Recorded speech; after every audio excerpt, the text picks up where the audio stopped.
Well, hello everyone, and welcome to our Leaders, our Learners Academy. I'm so glad to see you, so glad that you're here, and equally elated that you are making the necessary investment into your career progression and your leadership journey as well.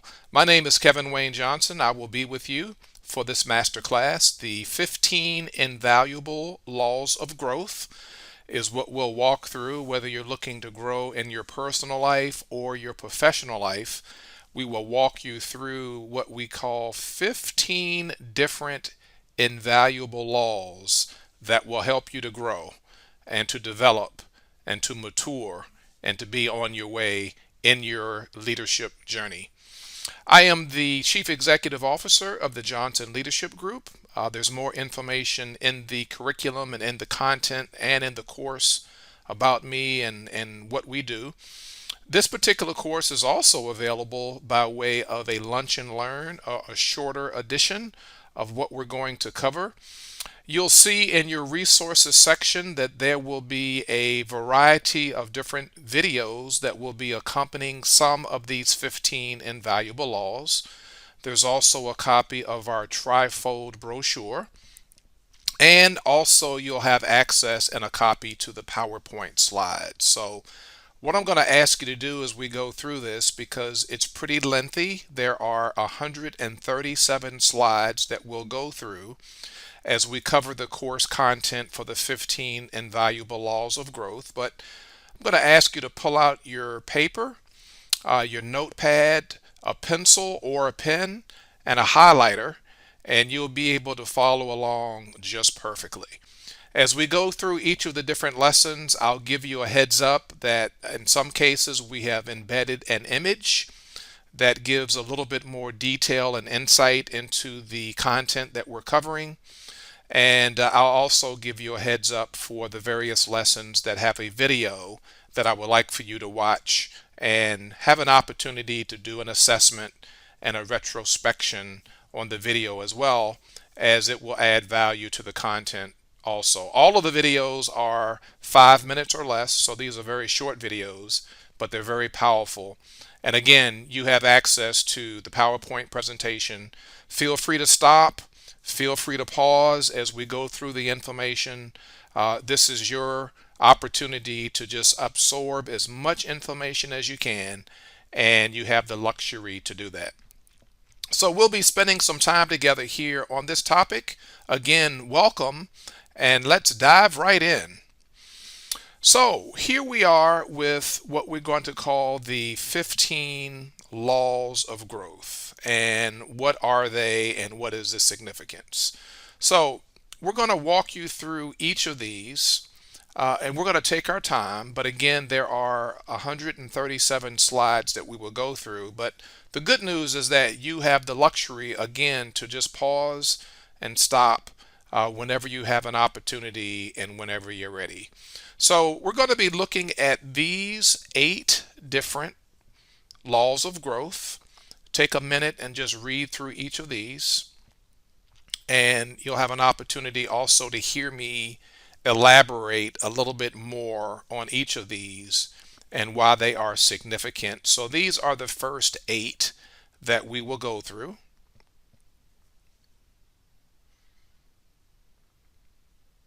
The only correction that I have on this particular slide, if you take a look over on the right hand side at the very bottom, you'll see that the law of design is inadvertently listed twice. The second law of design should actually be what we call the law of reflection. The law of reflection, that's where we learn to pause, and that allows growth to catch up with us. And here are the next group of laws of growth that we'll be talking about, and we'll have an opportunity to walk through together just to make sure that you understand. And of course, at the very end of this masterclass, I will make myself available. I'm easy to reach. My email address will be listed on the very last slide in the PowerPoint deck, and you can feel free to reach out to me anytime. So these are at a very high level, executive summary level, the 15 laws of growth that we'll go through, we put the adjective invaluable ahead of the word laws because we do believe that they are indeed invaluable. And the more you know them and the more you understand them, the more you resonate with them and apply them, the more you're going to see yourself grow, your team grow, and your organization grow as well. So let's dive right in as we have an opportunity to go through all of these. Number one is the law of intentionality, being deliberate and being intentional in everything that we do because growth doesn't just happen. It takes time. So the question that I have for you as we move into this first material is, do you have a plan to grow? It's very important because growth doesn't just happen, and growth is not natural. We have to put some effort and we have to put some work in order to make it happen. And it's very important that you understand that because there are several gaps that you and I find ourselves facing in this journey of life, in your career progression, whether you're frontline, mid level, or senior level. And these are real things looking at us each and every day. Let's take a look at one, two, three, and four. Number one is many times we make an assumption, but that assumption is not necessarily true. If you think that you will automatically grow, that's not the case. And these are growth gaps that we identify on purpose because things just don't happen. Number two is the knowledge gap. And that is we have to understand and recognize that we may not know how to grow. And that's where coaches and mentors and other resources like training and listening to different speakers and facilitators, developmental assignments, these are all a necessary part of helping us to close that knowledge gap. Number three is the timing gap. Sometimes we just don't think it's the right time to grow, but leaders are learners. That's where the name of the academy comes from. And leaders are also readers as well. We never stop growing, no matter where we might be, from kindergarten to elementary school, from elementary school to middle school, from middle school to high school to college. We complete our undergraduate studies. Many of us move on to graduate school. Some of us even move on to pursue our doctorates. And even when we come into the workspace, we still have to learn the culture and we have to learn the people so that we can get along and make things happen. So the timing gap just reminds us that we can throw away that old notion about it not being the right time to grow. It's always the right time to grow. And then number four is the mistake gap. Oh, wow. We're all sort of timid, apprehensive, have a little bit of anxiety when it comes to making mistakes. But guess what? Mistakes actually help us to grow as long as we don't repeat them. So these are the growth gaps. And the theme that we're working from here is the question, do you have a plan to growth? Here are some more growth gaps for us to think about and consider is the perfection gap. I have to find the best way before I start. Well, don't don't trip up and become disappointed around perfection because none of us are perfect, which means there's a pretty low probability that we'll do everything in a perfect manner. So get rid of that perfection gap. Go ahead and get started based upon what you know. And as you grow and mature, we can refine and things get a little bit better. Number six is what we call the inspiration gap. Sometimes I just don't feel like growing. Well, again, this is a growth gap, and we need to make sure that we change that demeanor and change that environment such that we are in a position where we do indeed want to grow, and that can be the attitude that we have. The next one is in the area of comparison. So don't compare yourself to others. Be the authentic you.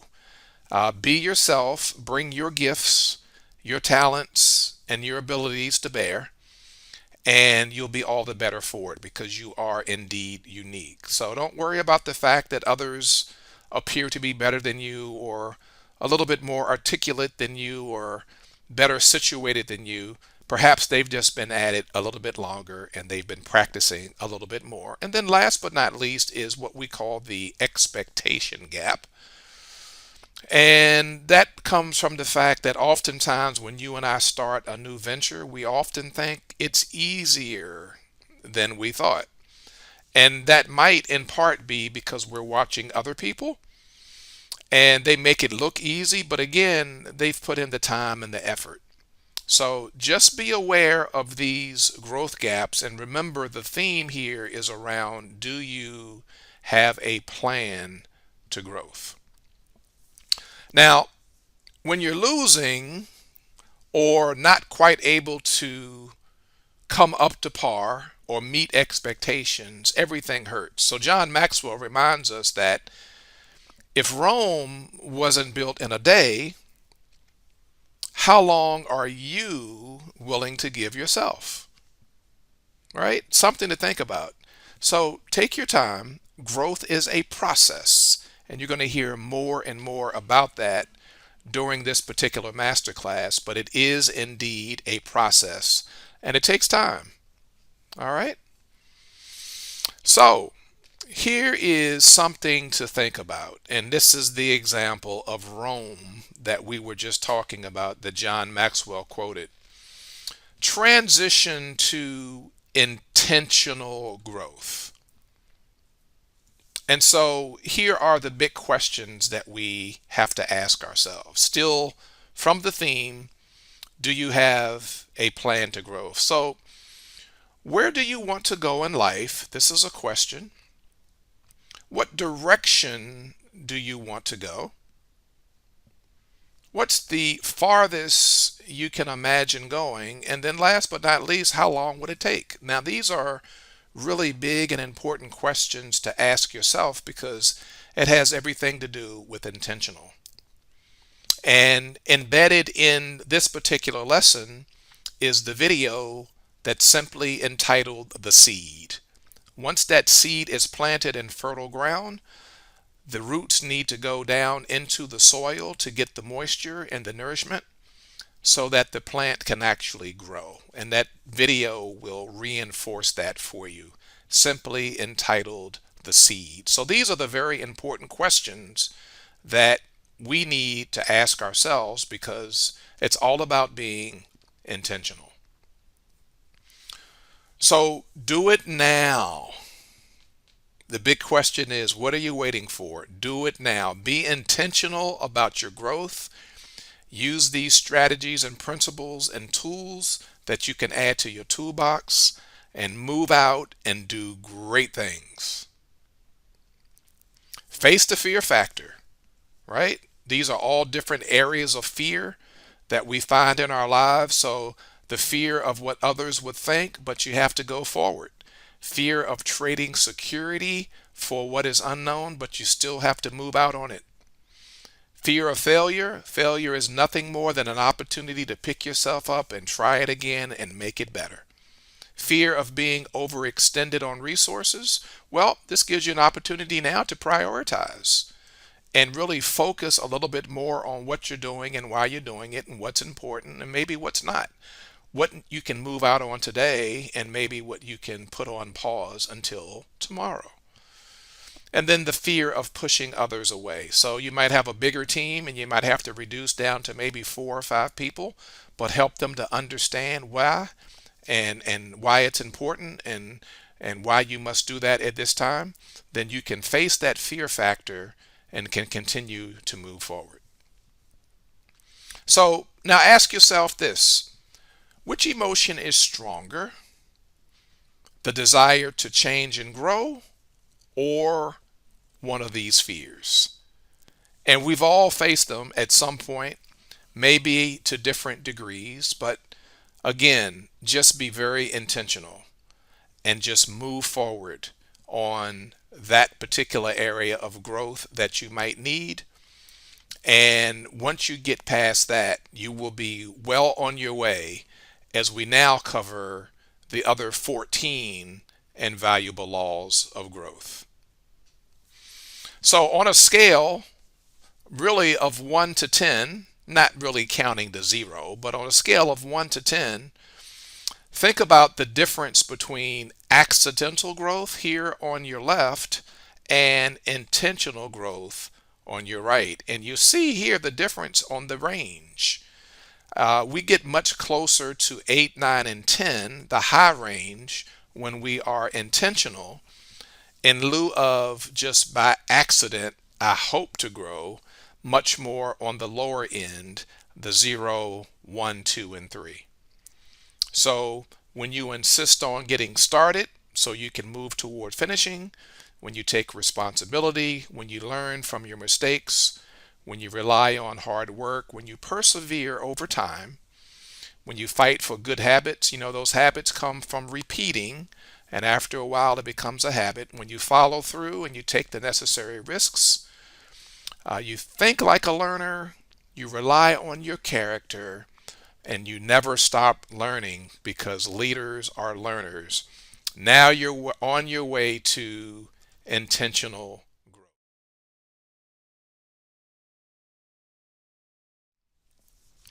Don't forget to watch the video, The Seed. It will be very, very good, and you'll definitely enjoy it. All right. The law of awareness. This is law number 2. You must know yourself to grow yourself. I always tell leaders that one of the most important attributes of a leader is self-awareness. Knowing who you are, your personality style, your leadership style, your behavioral style, your conflict management style, just knowing you. Embracing emotional intelligence, where you take your intellectual capital, your subject matter expertise, and you match it to what's in your heart. The empathy and the compassion, the value and the care for other people makes a big difference. So the more you know yourself, the better position you'll be in to grow yourself. So that leads us to the question, who are you?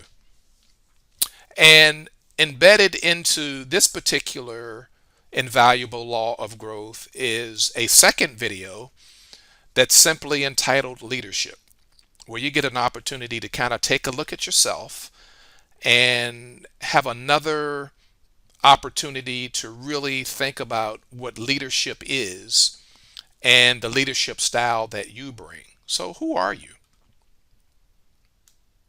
To grow yourself, you must know each of these different areas. So, we're going to stay on this theme, the question, who are you? You must know your strengths. You must know your weaknesses. You must know your interests.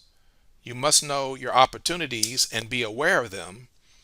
And you must know where you are and where you want to be. I've always been the type of person that stayed away from technology. I used to always hire people in the organization that had that expertise because I knew myself. And I did not want to learn more about it, even though I could have and I should have. But I just hired people into the organization to handle that. But in this phase of life and the work that I do now, it's all about technology, using it effectively, and becoming familiar with it and comfortable. And so I knew my weaknesses and I took steps to overcome. I was intentional about my growth. My interest is definitely in the area of leadership development training and teaching and facilitating and instructing. That's what I love to do. And I'm also an executive coach. So I know myself. I'm aware of my strengths. I'm aware of my weaknesses and what I need to do to overcome them. And so it is with you as well. So we've identified 3 different types of people in terms of finding direction. People who don't know what they like to do. And so there's some confusion there. There's the proverbial question mark. And then there are people who know what they want, but don't do it. They're frustrated. They want to move out on A, B, and C, but they just won't do it. And then last but not least, there are people who know what they want and do it, and now they are fulfilled. Because when you have a goal, dream, and aspiration that we cover in our masterclass and lunch and learn on Put Your Dream to the Test, and you move out on it and you actually do it and you complete it and you finish it, it brings fulfillment in life. And that's what it's all about. So being aware of who you are, and oftentimes it does take time to just get away, think, assess, pause. That's why I encourage you throughout this entire masterclass to occasionally just pause and stop and think and take an assessment. It's a good way to go to absorb all of the information that we'll be covering, and that's exactly what we see here in this image.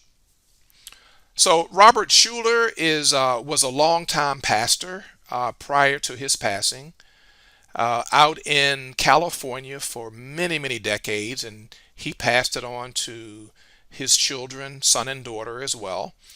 And I used to watch Robert Schuller on Sunday mornings on television, and was very, very moved and very much uplifted by everything that he taught us as a pastor. And one of his famous quotes were, "If you knew you could not fail, would you do it?" Answer more than likely is yes. But just becoming aware of passion and purpose is really, really key. So finding your passion and purpose has everything to do with you answering this question. Do you like what you're doing?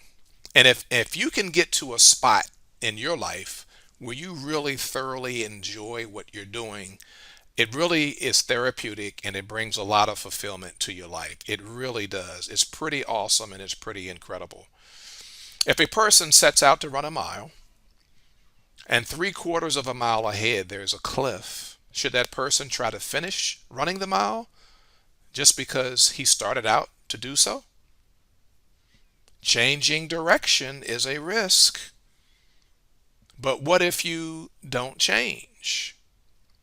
What risk would you rather live with? Very interesting. So find your passion. That's part of being self aware. And find your purpose. What is it that you are built to do, created to do, and do it? Here's something else to think about as well in terms of finding your passion and purpose. What would you like to do? Check your heart, right? Burnout is not doing too much of something. Burnout is doing any amount of the wrong thing. You see, in my current state, I could work from 7:30 in the morning until 8 o'clock at night with a smile because I love what I do. I don't put in those types of hours because I'm self-aware and I'm balanced, and it's not healthy and it's not good. But when you're walking in your passion and purpose, you know that burnout is not doing too much of something, but it gets more into being burned out and worn out when you're doing any amount of the wrong thing. So finding your passion and purpose also leads us to this question: can you do what you want to do? So again, we cover the dream in our master class and our lunch and learn. We talk about that specifically, your dream, your goals and aspirations. But think about the unique talents and gifts that you have. Think about the values and the priorities that you bring to bear.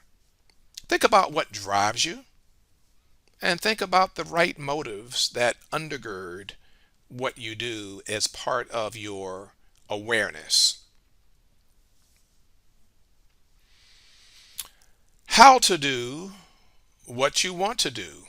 So, again, this particular law of awareness is all about helping us to be self aware of who we are and what we enjoy doing and tapping into our gifts and our knowledge and our abilities. So being accountable, taking action, and being attracted to the things that we do so that we in turn can be an attraction to others as well. So now B-E, underline that, underscore it. Be consistent, be purposeful, be grateful, be reflective, be creative, and be committed. These are all not necessarily in any particular order, but they're all very, very important as it relates to the law of awareness. Now that we are aware, let's now be. Let's be these six things. Then follow up and get yourself a good coach and a good mentor in your corner. That coach can bring out the potential that's in you, and that mentor can speak some really, really good experiences into your life. Make sure that coach or mentor is always prepared. Make sure that they demonstrate a high level of learning. Make sure that you have what we call a teachable spirit. Ask questions, and I would add to that open ended and thought provoking questions, and be accountable. Be accountable. Being accountable goes a long way in this journey of life. And in that relationship, make sure that here is what I asked you, here is what I did, here is what I heard you say. Now, can I ask more open ended and thought provoking questions? Because it is a relationship, it's cyclical. So the coaching, asking you questions, you responding to those questions, and also in the mentoring, when someone is pouring into your life, you can ask questions back to them as well. But that's what the arrows represent, that it is definitely a relationship that goes back and forth throughout the entire time, helping all of us to be more aware of who we are. So, what will it cost to change? What will it look like when you get there, and when can you start? The law of awareness. This is all about helping us to grow and helping us to become more aware of our passion and our purpose. And when you take a look at the first question around cost, it's much more than just dollar signs, but it costs time, it costs effort, it costs sacrifice, it costs us not being able to do other things because we're laser focused on being aware. And here's John Maxwell again, one of his many, many quotes. And this time he says, the two most important days in your life: when you were born and when you find out why. I love it, right? It's one thing to be born, which we are, but finding the why, the understanding in terms of why we're here. Very important. So, again, the hand selected video that I have for you to watch in your resource section is called Leadership, because we want you to better understand your role as a leader and why it's important and why it's meaningful as a part of the law of awareness. Awareness. All right, here's number 3 of the 15 invaluable laws of growth. Now, this one is very key and very important. Before you and I look through the lens at other people and make an assessment or a value judgment, let's first look in the mirror at ourselves. That's the self assessment and the self reflection, if you would. But you must see value in yourself in order to add value to yourself. So look at the cat looking in the mirror. It's all about potential. That cat sees a lion, the king of the jungle, And it really is all about potential, bottom line. So, positive self esteem here is the theme. We're talking about laws of growth. So, a look in the mirror reveals the following: you view yourself, and that determines your behavior. One will never outperform their self image. And the value we put on ourselves is the value others will put on us. The more you have a very positive outlook and a very positive demeanor in everything that you do, that's how people will see you and that's how they will view you. So we want you to have positive self-esteem. Think highly of yourself. Here's John again. He says if you place a small value on yourself, rest assured the world will not raise the price. So it makes a big difference. Just be aware of who you are. Look in that mirror and see the potential that lies there. So here are some steps that will build your self esteem. Guard your self talk, add value to others, stop comparing yourself to anyone. Just be your true, authentic self everywhere you go and move beyond your own self limiting beliefs. Sometimes we tend to get in our own way. So, this theme is all about a positive self esteem. Now, here's another quote from a name that you recognize. Now, prior to any car on the road, Henry Ford decided that he would create one. Right? He hadn't seen one before, didn't really have a model.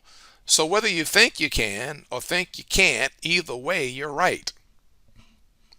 Something to think about. That law in the mirror, looking at your own potential, becoming aware of your passion and your purpose. That's a powerful quote. So here are some additional steps here that will build your self-esteem. So do the right thing even when it is hard to do. Okay, that's your character. Celebrate the small victories. Yeah, I call it low-hanging fruit. Oftentimes in life, in order to really build our self-esteem, we can go after what we call the easier wins, and then we can check it out, and it gives us confidence and boldness to now step up to the next level to conquer the next challenge or to initiate the next project. Take responsibility for your life, knowing that it's all about your responsibility in terms of where you are and where you're going. Practice small discipline daily, just small steps each and every day, and then embrace a positive image for your life. See yourself in a very positive light, doing very positive things with positive people. So, again, which mirror are you looking in? See the comparison between the two? Again, the cat sees himself or herself as a lion. That's the potential that lies within.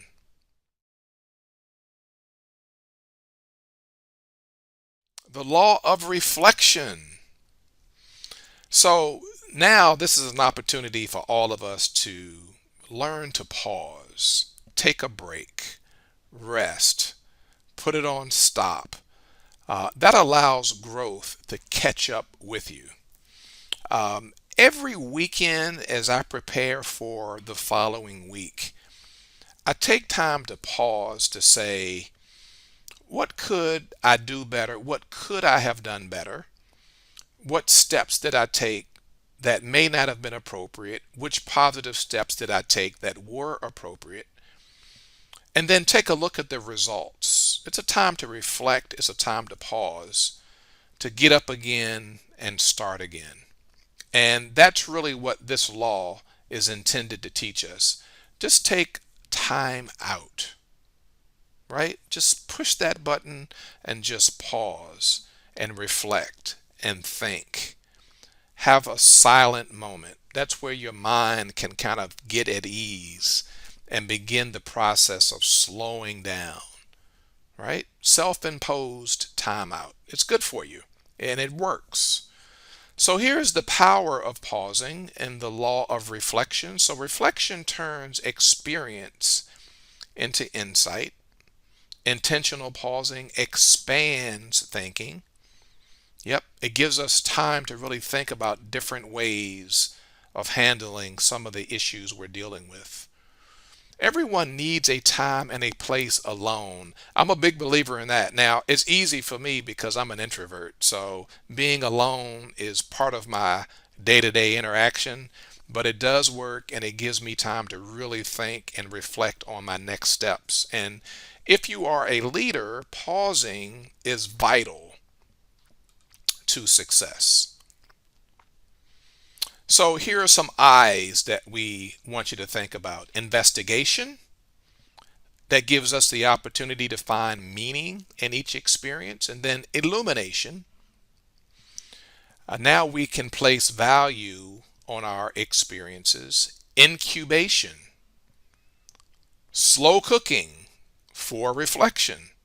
And then illustration, expand those experiences into lessons. So we call this the power of the I, and the theme here is time out. So if you want the right answer, then you have to ask the right question. And as you can see there, this symbolizes a mirror where you have a chance to lift it up and look into it for a time of reflection. So this law of reflection is really powerful. And what I've included for you in your resource section here is a video simply entitled Locating Yourself. It's powerful. It gives you time again to take a look at the content and the curriculum here for law number 4, reflection, and it'll give you some additional insight into why it's important to locate yourself. So here are some personal awareness questions that we think are very powerful. What is your biggest asset? What is your highest high?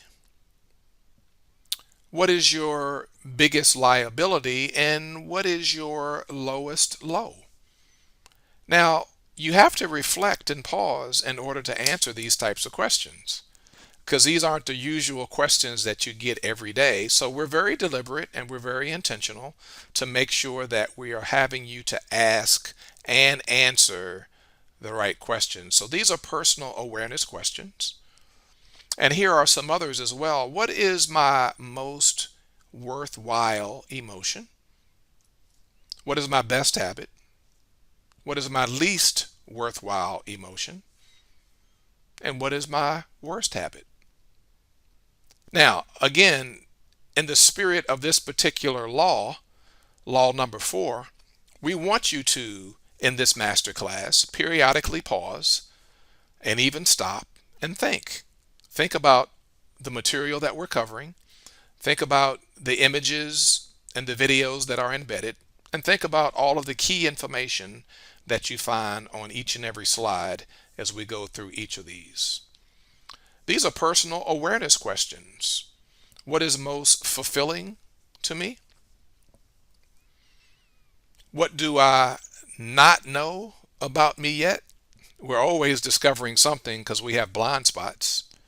And what is my most prized possession?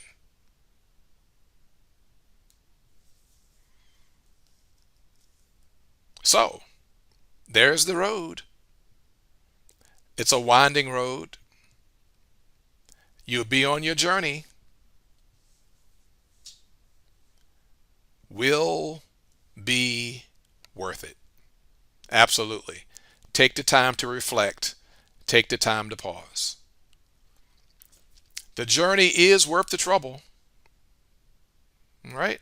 This kind of introspection is very rare. Seeking to know oneself is the key to reaching your own potential. And you have to come this far. Don't slow down now. Something to think about, something to reflect on. The law of consistency. Being consistent is one of our biggest challenges, but motivation gets you going, discipline keeps you going. And being consistent, ongoing, what happens is over time it will turn into a habit. And that's actually a good thing. So this reminds me of one of my favorite sports. Every 4 years, my family and I, we attend the Summer Olympic Games. And right after the opening ceremony, usually on a Friday evening, starting on the very next day, Saturday morning, the archery competition begins. And I find myself at that venue that hosts the archery competition, individual and team competition. And it is absolutely marvelous to watch these men and women with their bow and arrow, and they shoot that arrow the equivalent of 70 meters before it actually hits the target. It's really amazing. So, growth is not a single event. We have to do it on a consistent basis. So, the theme here is discipline is what keeps you going. What do you need to do to improve? All right, so here's some things to think about: motivation and personality. Start with the small stuff, small steps, low hanging fruit. Be patient because it takes time. And then value the process because it is a process, and value that process. E.M. Gray leaves us with a very key quote. He says the successful person has the habit of doing the things that failures don't like to do. The successful person doesn't like to do them either, but his dislike is subordinated to the strength of his purpose. So there are basic things that you and I just have to do day in and day out. We don't enjoy doing them, we don't really like it, but it's necessary, and we have to move out because we are now becoming aware of passion and purpose, even in this law of consistency. So, growing consistently takes the following steps. So, the first question is this: do you know why you want to improve? Right? That's a very important question. And the second question is, do you know when you are supposed to improve? So, if you can answer the why, which brings understanding, and if you can understand when, which brings purpose and reality to the time frame, then these are very helpful questions for you to answer in order to grow on a consistent basis. Remember, leaders are learners. We never stop. And one of the main reasons why I love instructing and facilitating and teaching is because I learned so much from the process of studying and doing the research and being prepared. So that when I'm instructing these master classes and lunch and learns and other keynotes that we have available for you, there's a lot of learning on my part that takes place that I can now share with you. So maybe it is time to stop setting goals. So on the left, you'll see goal consciousness, and on the right, you'll see growth consciousness. And maybe if we take the step from just setting a goal to now being more deliberate in our growth, now we can start to see some results. So over on the right, focus on the journey. It helps us to grow up and to mature us. It's a lifelong process. It does change us for the better. It keeps growing now beyond just the goal. Takes responsibility to grow. Learns before we make mistakes. And it does have us to rely on hard work. So there's a big difference between just setting a goal and then growing in a very conscious way. So your potential is not an event, a goal, or a product. Your potential is a constant journey. And that's where we get the word consistency. It's a constant journey of discovery, growth, and insight. Remember, leaders are learners. So Michael Angier reminds us that if you develop the habits of success, you'll make success a habit. And a habit is something that we just continually do on a consistent, recurring basis. So the more you do it, the more you practice it, it becomes a habit.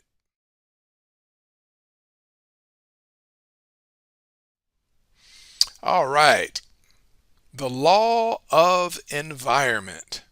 This is number six, the law of environment. So growth survives in conducing surroundings. So the more conducive the environment is to learning, that's where the growth comes from. And I've added another video for you here for this lesson, the law of environment, in your resources section, simply called storms. Storms come and go, but it can definitely, on the other end of the storm, when we come out of it, we can see growth. So as you can see here, a time for change. And John Maxwell reminds us that if you always find yourself at the head of the class, you are in the wrong class. Because we've got to have opportunities and chances to grow. We've got to be in the right environment so we can grow. Because we never really arrive. It's an ongoing, never ending process. So change depends on your choices. And there is a direct connection between growth and change. So take a look at these different areas. Let's start on the left. So let's think about music, the type of music that you really enjoy. I love the symphony orchestra, watching 20 plus different instruments being played by close to 60 or 70 different musicians, whether it's percussion or whether it's the flute and the piccolo, the violin, the trumpet, the trombone, the French horn, the oboe. I mean, I could go on and on naming all of these instruments. What music lifts you up? Experiences. What experiences give you energy? And recreation. What activities give you energy? And then there's thoughts and there's friends. So thoughts, what ideas move you? And then friends, who encourages you in your circle of influence? So change depends on all of these different types of choices because there is a direct connection between growth and change. Change does depend on your choices: soul, hopes, giftedness, home, memories, and books. So the question that you ask yourself is, especially as it relates to this particular invaluable law, is what spiritual exercises strengthen you? What family members care for you and support your dreams? What memories make you smile? In the subconscious portion of your mind, you can go all the way back to childhood and remember some of the things that made you smile, or when you were an adolescent, or maybe a teenager or a young adult, depending on where you are in life. What about your hopes? What dreams inspire you? And giftedness. What blessings activate you? And then what books have you read lately that actually cause some type of a change in your life? So change yourself, but not your environment. Change your environment, but not yourself. Change your environment and yourself. And as you can see at the bottom, growth will be faster and more successful.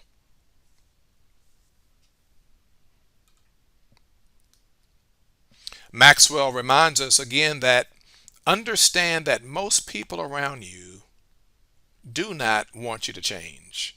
It's not uncommon that most people say, and I've heard it so many times, I don't like change.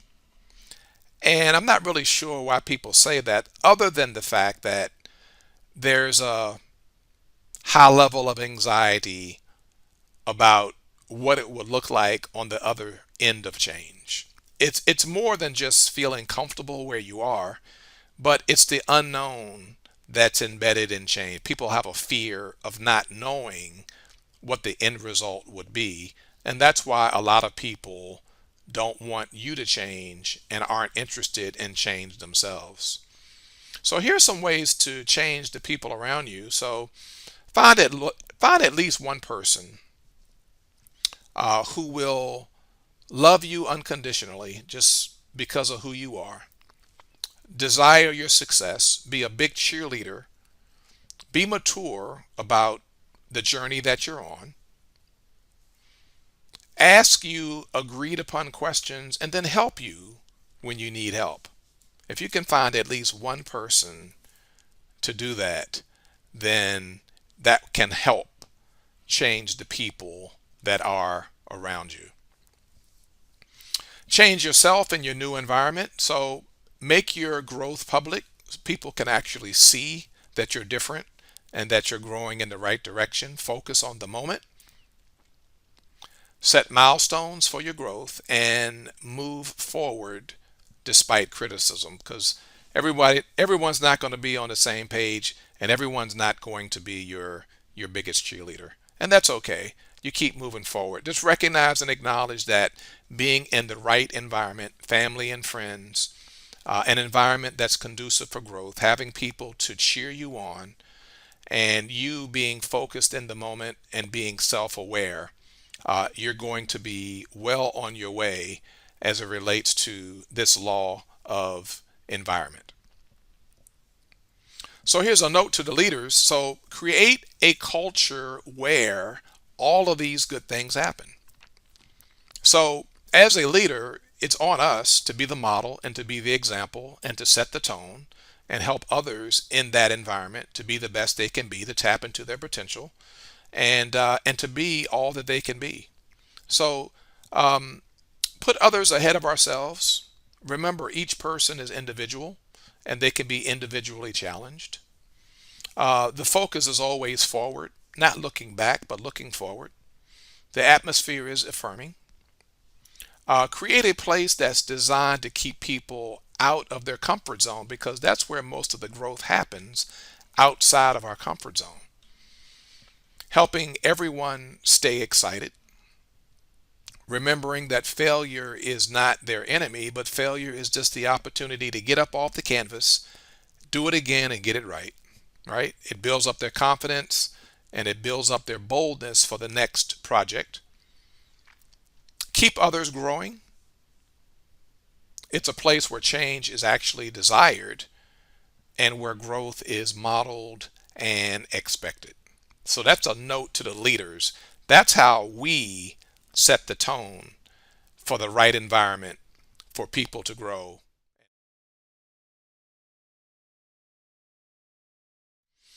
All right, here's number 7. So we're just about halfway through.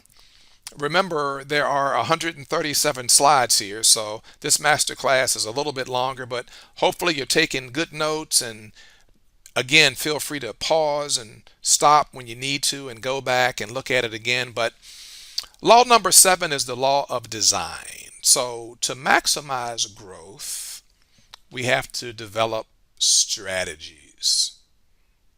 So you plan you or someone else will. Something really to think about. You plan you or someone else will. If you take a look at this particular image, you'll see that you have to look very closely, but we have some words spelled out. Hopefully you can see some of these words, but if you watch real closely, look real closely, you'll see some of the words. You'll see the word board. You'll see the word he. And if you look again, just take your time, you'll see some of these words that are spelled out in this particular artwork. Life lessons. So life is very simple, but keeping it that way can be a challenge. Make plans according to your values and no one else. These are life lessons. And keeping plans simple can be found in these 3 questions. Can it be received easily? Can it be repeated easily? Can it be transferred strategically? So these are life lessons as it relates to this particular 7th law, the law of design. Here are some more life lessons for you to review and consider and add to your itinerary. So, designing your life is more important than designing your career. Life is not a dress rehearsal. In planning your life, multiply everything by two: your money, your time, and your energy. Here's another very important quote: life comes with neither an instruction manual nor a change or a chance to warm up. It just is, right? Unlike your automobile that has an instruction manual, or your washer or dryer or your refrigerator or your range, life doesn't come with that. And we just need to kind of figure it out because we don't have a chance to warm up either. So, develop strategies and develop systems is the key. The law of design. This particular seventh law is all about developing some strategies and developing some systems. So when we do that, then we find that personal growth will come systematically, and the systems that have been designed are actually the solutions. So some of these systems include, so consider the big picture. That requires us to think and process and move strategically because we're looking at the big picture. A good measure of the outcome, and to promote consistently.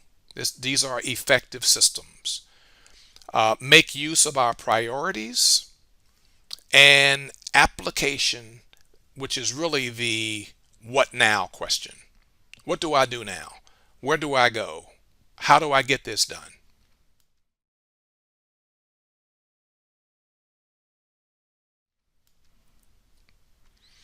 All right. Now we are a little bit more than halfway done, and this is the law of pain. This is number 8. And good management of bad experiences leads to great growth. So, in the spirit of failure, we're kind of thinking about this law of pain because it becomes painful. But if we manage that pain successfully, then that can lead to great growth. So, take a look at here. Here are a couple of popular sports. And as you can see here on the left, football, depending on where you are, also known as soccer. And then on your right, skateboarding. So you can see in both of these particular images that as a result of what's happening, it causes pain, physical pain, to come to our bodies. But here are some truths about bad experiences. The first one is that everyone has them. So you and I are not alone. We're not on an island all by ourselves. We just need to learn how to manage these bad experiences. The other truth is that no one likes them, but they do happen. And few will make bad experiences positive experiences, but we want you to walk away with strategies and principles that will help you to do just that. Now, here's what we call the pain file. The pain file.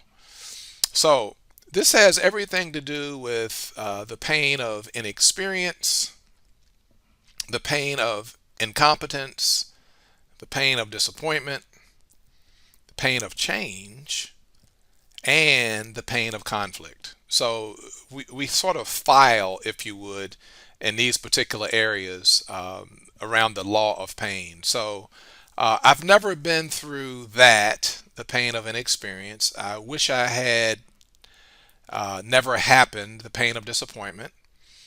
The pain of change, I didn't want that to happen. The pain of incompetence, I should have seen that coming. And then the pain of conflict. Human encounter doesn't always feel good.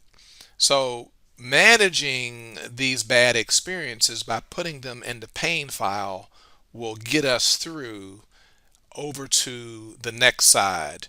Here are some others as well. The pain of bad health, the pain of financial loss, the pain of hard decisions, and then the pain of relationship losses. So these are very important. Bad health is I lost what I thought I would always have.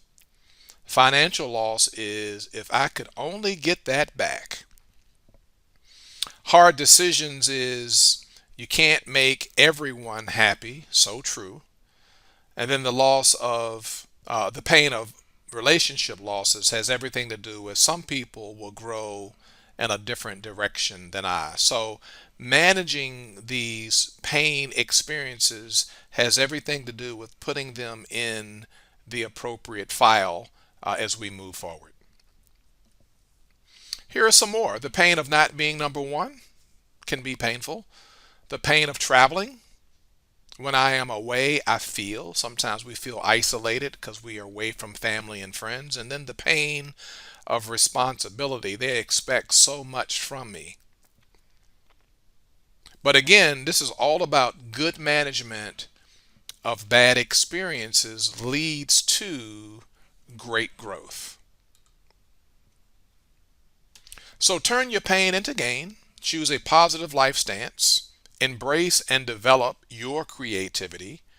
And embrace the value of bad experiences because there is value that's involved and that is embedded. We all face difficulties, but we do not all learn from them. And we want you to walk away with strategies and principles that will help you to be able to manage these experiences based upon your choice. So, make good changes after bad experiences, take responsibility for your life, and the truth about being accountable and responsible for one's life is that very few are. So, you want to be the one that is able to definitely manage the experience of pain by categorizing it into the different buckets that we just shared with you and for you. So, Neil Walsh reminds us that life begins at the end of your comfort zone. That's where it begins, right? At the end of your comfort zone. So, we have to get out of our sandbox and we have to get out of that zone that we're comfortable. And in order for growth to happen, it's something that we just have to do and we have to just get used to it and deal with it.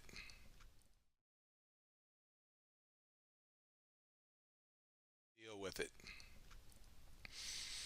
All right. Number 9, the law of ladder. Number 9, character growth determines the height of your personal growth. And what's symbolic here with the ladder is that you see at the very top personal growth here, character growth goes at the bottom. Because if the foundation is built on good character, then that gives the impetus for us to climb that ladder to the point where we experience a heightened level of personal growth. So it starts with character as the foundation. So we are human beings, we're not human doings. So ambition without guidance creates tyranny. And to be a success, think like a success. The raw value of character and most leadership failures are character failures. That's why at the very bottom of the ladder, we start with character as the foundation. So we are not human beings. We are human beings. We are not human doings. So climbing with honor because we have character as the foundation. So turn your pain into gain. So character does matter. Focus more on the inside than the outside. People matter. Follow the golden rule. The golden rule is universal. Do unto others as you would have them to do unto you. And passion matters. I will only teach what I believe, right? It's very important. So, character, again, is the foundation, the footstool of the ladder that will get us to that point of personal growth at the top. With one insignificant exception, the world is made up of others, right? That one exception is you and I, right? So we're climbing with honor. So here are some other steps to turn your pain into gain. Be teachable. Recognize that everyone has weaknesses. Hold a beginner's mindset. Be willing to serve others and be grateful along the way. Grateful and thankful. So your perspective matters. And we are people of value that add value to others. That's what leaders do, and that's how we think. All right, faithfulness matters as well because we will strive to begin well as finish well. And the stronger your character, the greater your growth potential.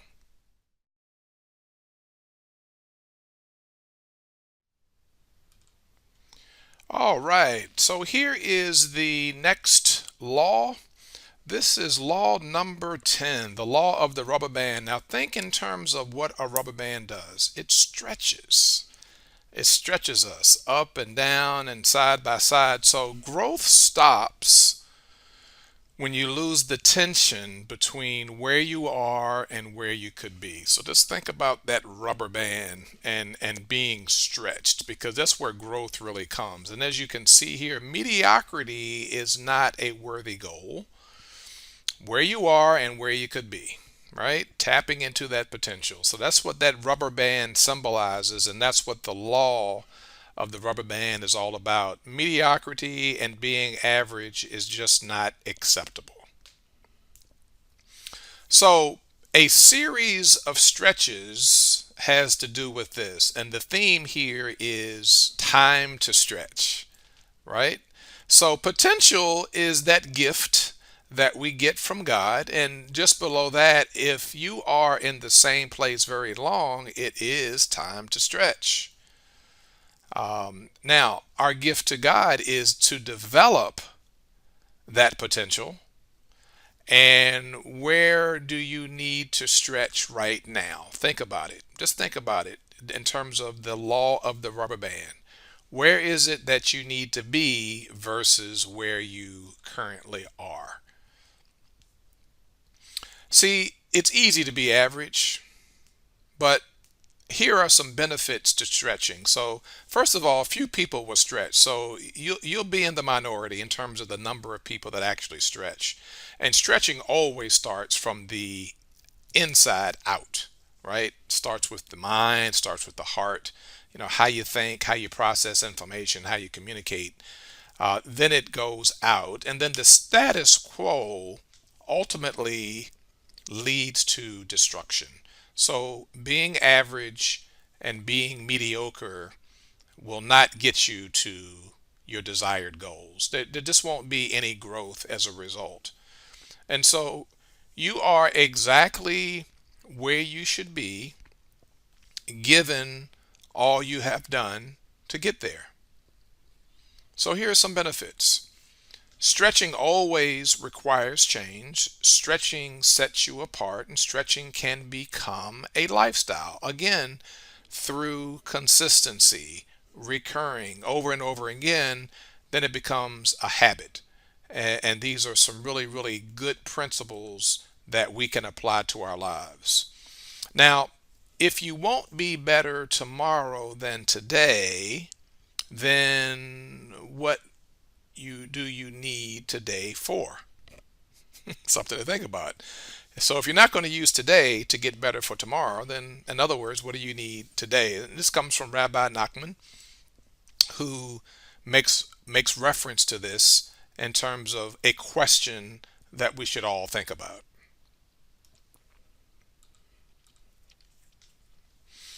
So here's some more benefits of stretching. Stretching gives you a shot at significance, doing something really big. We're talking about growth.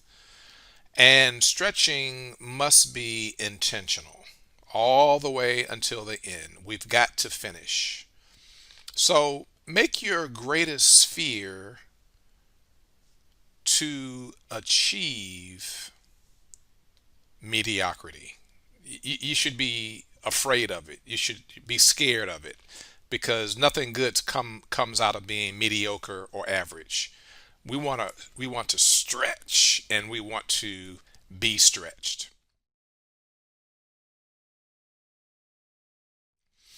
All right, here's the next one. And this is number 11, the law of trade offs. Now, if you can see this image behind, it's kind of tough to see, but it's a baseball game. And the person on your right is the first baseman. And the person on your left is on the opposing team, has just hit a base hit or maybe walked by the pitcher and is taking the appropriate number of steps away from first base toward second base because he might do something that baseball calls steal the base, right? So this is the law of trade-offs. You have to give up to go up. And here's a better image of what you just saw. Now you can see it up close and personal. The hardest part about stealing second base is taking your foot off of first base. And what's going to happen is one of two things. The pitcher is going to throw the ball to the first baseman to try to get the runner out before he gets back to first base. The batter is going to hit the ball, and because this runner that we see in the image already has a head start, there's a higher probability that he'll make it to second base. Or the pitcher will throw the pitch and the hitter will not hit it. It'll go into the glove of the catcher, and this runner will try to steal to get to second base before the catcher can throw the ball to second base. Really interesting, very dynamic. If you happen to be a baseball fan, it's pretty exciting to watch this happen. So here's the next step. What will it take for you to reach your potential? We're talking about the theme of going up, and we're talking about the law of the trade-offs. What are you willing to give up, and what will you have to give up? Not being willing to give up something is the key reason why most people will never reach their potential. What will you give up? What are you willing to trade off?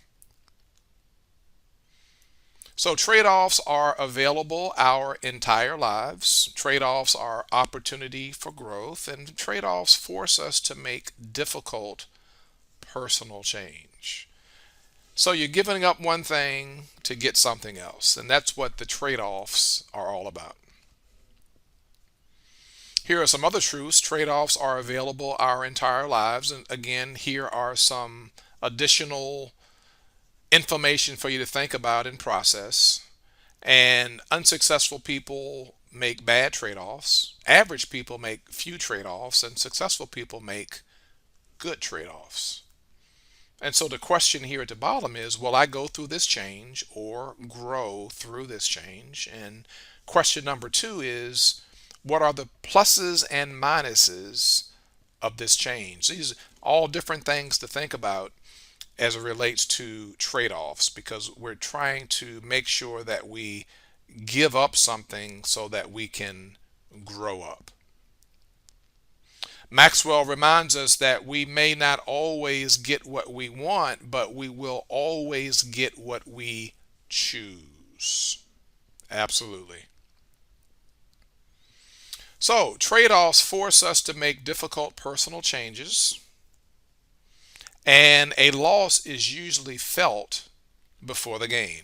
That's why we always mention patience, perseverance, and consistency. Because oftentimes we'll end up taking 5 steps back before we get to the point where we can take 8 steps forward. And now we're in the positive.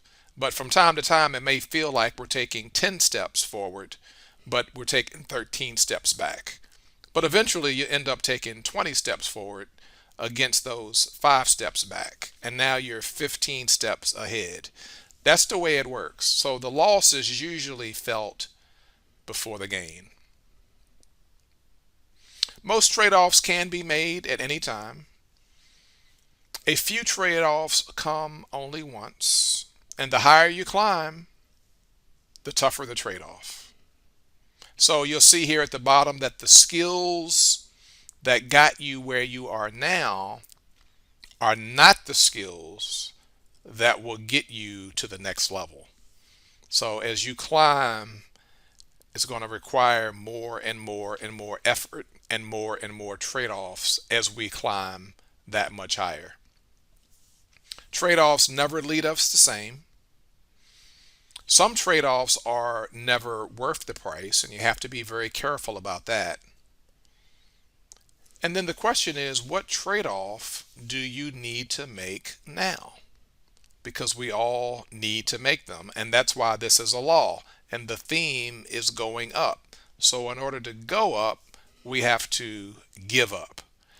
And giving up is not necessarily a bad thing because leaders are learners. So here's some trade-offs worth making. An apple a day keeps the doctor away. Absolutely.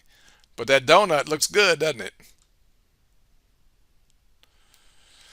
So, financial security for potential tomorrow, immediate gratification for personal growth, and the fast life for the good life. These are all trade offs worth making because now the theme is trading up. So, your financial security today is going to be very, very good for your potential tomorrow. And it's worth making a trade off with immediate gratification in exchange for personal growth. And give up the fast life for the good life. It's definitely worth it. Control your calendar or someone else will. That's why I gave you the example a little bit earlier. I spend a considerable amount of time on the weekends planning my calendar for the week so that I can be in control and I can grow because leaders are readers and leaders are learners. Here are some more trade offs worth making: security for significance, and then addition for multiplication. At the bottom here, what's really important, and I wanted to emphasize, is that lead others, not just followers. All right, so have some leaders in your cadre that you're leading in addition to just the followers.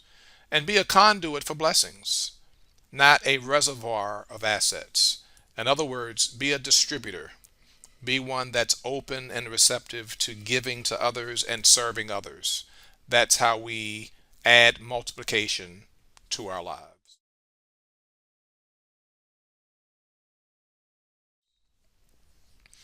All right, law number 12. Law number 12, the law of curiosity. Just being curious, asking questions. For those of us that are parents, when we're driving our children in the car and we're going any distance above 30 minutes, they're always asking the question, are we there yet? How much longer do we have to go? It's the law of curiosity. So growth is stimulated by asking why. There it is right there. Many people will never ask why. And the question is, why is that? What happened to their curiosity? It's good to be curious, to kind of want to understand the why behind everything. So cultivating curiosity has a lot to do with all of these different areas. So believe you can be curious, okay? Have a beginner's mindset and make why your favorite word because that helps us to get to understanding. Understanding builds the relationships that adds to trust. So helping people to understand even when they don't agree with you is a foundational principle of good leadership and it helps us to grow. So at the very bottom, you'll see there why gets to core reason, intent, and purpose. The law of curiosity. Ask, ask, ask. Spend time with other curious people. Get to know them. Good minds think alike. Learn something new every day. I definitely am a big fan of that. And partake in the fruit of failure, because that gives us the opportunity to get better and to do better. And it'll also help us to ask those right questions as well to avoid the failure. But even though when we do fail, we get ourselves up and we keep moving forward. So we mentioned it earlier, but financial security for potential tomorrow. And we mentioned the immediate gratification for personal growth. And we also mentioned thinking out of the box. So these are all some additional narratives and content that you can think about in the area of ask, and cultivating curiosity. So, your financial security today for better potential tomorrow is very key. Put aside immediate gratification for personal growth, and then get out of the box. Get out of that comfort box, get out of that sandbox, because that can keep you from actually growing and being the best that you can be. So, Thomas Edison, you know that name and you know what he discovered and what he gets credit for. There ain't no rules around here. We are going to accomplish something, because the truth of the matter is Thomas Edison failed thousands of times trying to get that light bulb to illuminate before it finally did. And he just kept going and going and going, because he was curiosity. He was curious. He just kept asking questions. So curiosity then is the key to your growth. It really is. Milestones make us smile, but never stop asking, right? Put no limits on your curiosity. And the cure to boredom is curiosity. I like right here in the middle, this is very key. Underline and highlight this one in particular. Learning does, in fact, stimulate learning. Learning stimulates learning. The more we learn, the more we want to learn. That's just a natural human element. All right, number 13, the law of modeling. It's hard to improve when you have no one but yourself to follow. So be a good model and be a good example. Now, one of the videos that I've included here for this particular lesson is from Simon Sinek. He's teaching us a very, very valuable lesson to differentiate between managing and leading, because it is different and it ties right into the law of modeling. You'll really enjoy that. But you'll see here, following a leader, and the theme is don't just do something, but lead there. So you saw this a little bit earlier, but we do have to again face the fear factor. So be a worthy example, be a worthy model, be someone that has proven experience, be the one who knows how to make a difference, be available, and have some wisdom. Wisdom exceeds knowledge. There are a lot of very, very smart people in the world. And you know a lot of people who are subject matter experts.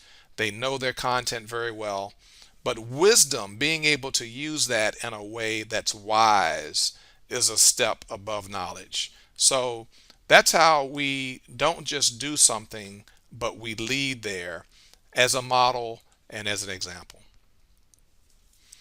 Again, we mentioned it earlier and it's worth repeating. Get a coach. Everybody needs a coach. I have a coach. I've had coaches for most of my lives, because coaches ask thought provoking and open ended questions.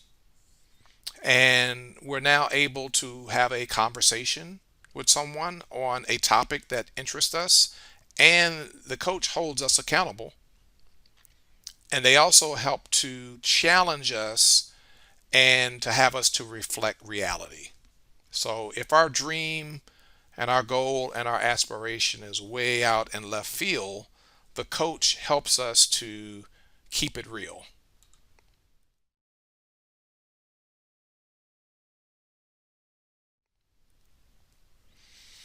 All right, here's the next to last one. Number 14 is the law of expansion. Growth always increases your capacity. Always. Find the edges and move them out. Right? It's the same message here throughout. Find the edges and move them out. And what you find is that it's starting to expand. And this is the law of expansion. Increase your thinking capacity. Capacity is not about more, it just starts with better. Self limiting statements always work, and there are always options. So stop thinking more work, start thinking what works.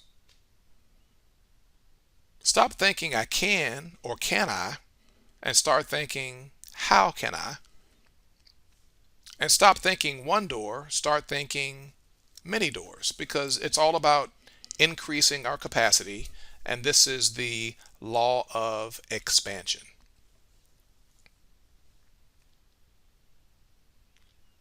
Now, there's a saying that if you keep on doing what you've been doing and you expect something different, then that's what they call insanity. So, part of increasing your capacity for action is to stop doing what you've done. And that's why I'm always taking the time as a leadership development trainer and an executive coach. I'm always taking the time to think about what can I do better and how can I do it better. It's very, very important because I want to be better and I want to be able to serve more people. And just the mere thought of being able to launch the Leaders Are Learners Academy is something that I would not have thought of a year earlier. But the law of expansion has stretched me to the point where I'm able to think this way and I'm able to do more important things all the time in terms of serving people like yourselves in your career progression and in your leadership journey. So stop doing just enough, do more than is expected, because it's all about maximum capacity.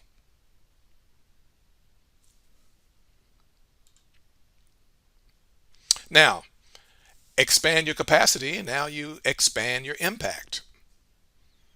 Capacity is not a measure of how much you can hold. Capacity is a measure of how much you can give.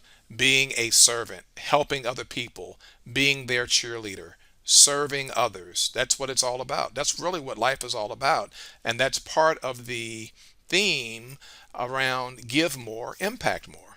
We are people of value that add value to others. That's why we live and that's why we exist. There is nothing in your past that must determine your future. So your capacity must continue to grow, and that is your capacity. And when you think about all of these 15 invaluable laws of growth, they all grow together because it's all about helping us to stretch, move beyond our current capacity, to be able to get out of our sandbox and to move out of the comfort zone, face fear, move forward, do better, and be better.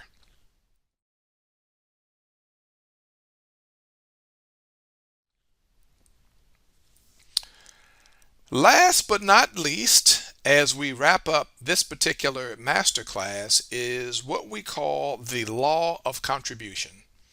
And as you can see here to the left, you'll see one reaching their hands down and pulling somebody else up so that they both can go up together. And that's what the arrow represents. The arrow is going up, one person reaching their hand out to help another. And that's what it's all about, the law of contribution. Growing yourself enables you to grow others. And there's the image right there that we just saw. Others need to grow too, and you need to help them because guess what? Along the way, somebody helped us. And in part, that's why I do what I do because of so many people who have helped me to get to this point. So, the theme here is adding value. Again, we are people of value that add value to others. That's what it's all about. So, you cannot give what you do not have. And what good have I done today? How can I make the world a much better place through what I do and say today? Key questions, right? So, ask yourself daily, what good shall I do today? And be a river and not a reservoir. A river is constantly flowing, north and south, east or west, whereas a reservoir pretty much stays still and static, still a body of water, but it's not moving. A river moves and it provides lots of nourishment and vitality to a lot of what it come in contact with. So here are some questions to ask when seeking a mentor. We've mentioned coaches and mentors quite a bit in this masterclass, a part of the 15 invaluable laws of growth. But when you have an opportunity to go back and take a look at this particular slide, these are all questions that you want to ask a mentor because you want to get that person that really understands deeply the concepts of contributing to others and serving others and helping others. And all of these questions are very, very important and very, very key. Now turn these questions on to yourself, right? Think about it. Who will you challenge to think? Who do you care about enough to rebuke or to hold accountable? Who will you cheer on their dreams? Who will you mentor to aspire to be a better person? Who will you mentor and offer a baseline of mentors and a baseline of wisdom? So the theme here is adding value because one more time, we are people of value that add value to others. And so these are questions that now you can ask yourself. And here are some other questions as well. And as you go through these, again, highlight, circle, underline, put an asterisk next to, because this is all about each of us growing and getting much better, developing and maturing.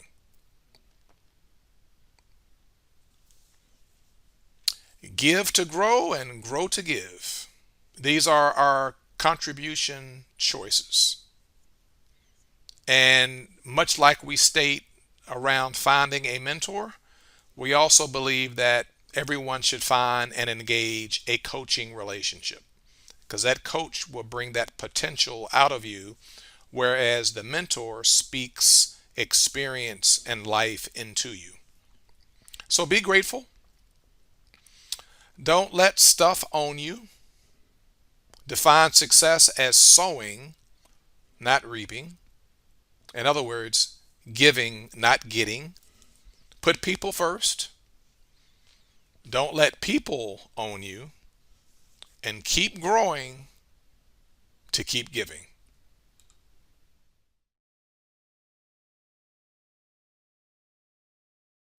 Well, that brings us to the very end of our masterclass here around the concept and the theme that we're looking at. And I want to thank each and every one of you for making the investment in your journey, your leadership journey, and everything that you're doing. The one thing that I neglected to mention was for the law of contribution, there is a video there called Stop Wasting Time. I think that would add value to what you do as well in your journey. And definitely reach out to me anytime. The Johnson Leadership Group at gmail.com. The Johnson Leadership Group at gmail.com. I am here for you to answer any questions that you might have. Again, This same session is available in a much shorter lunch and learn, where we take a look at the law of pain and the law of the rubber band in particular during our lunch and learn, a much shorter version.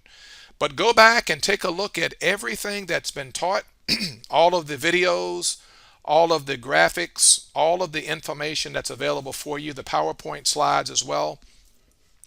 Pause, stop, review, and make the most of the information that you have there at your disposal. This is Kevin Wayne Johnson. It's been an absolute joy and an absolute pleasure. All the best to you in your career progression and in your leadership journey. And again, you can reach me at the Johnson Leadership Group at gmail.com. So long. All the best to you.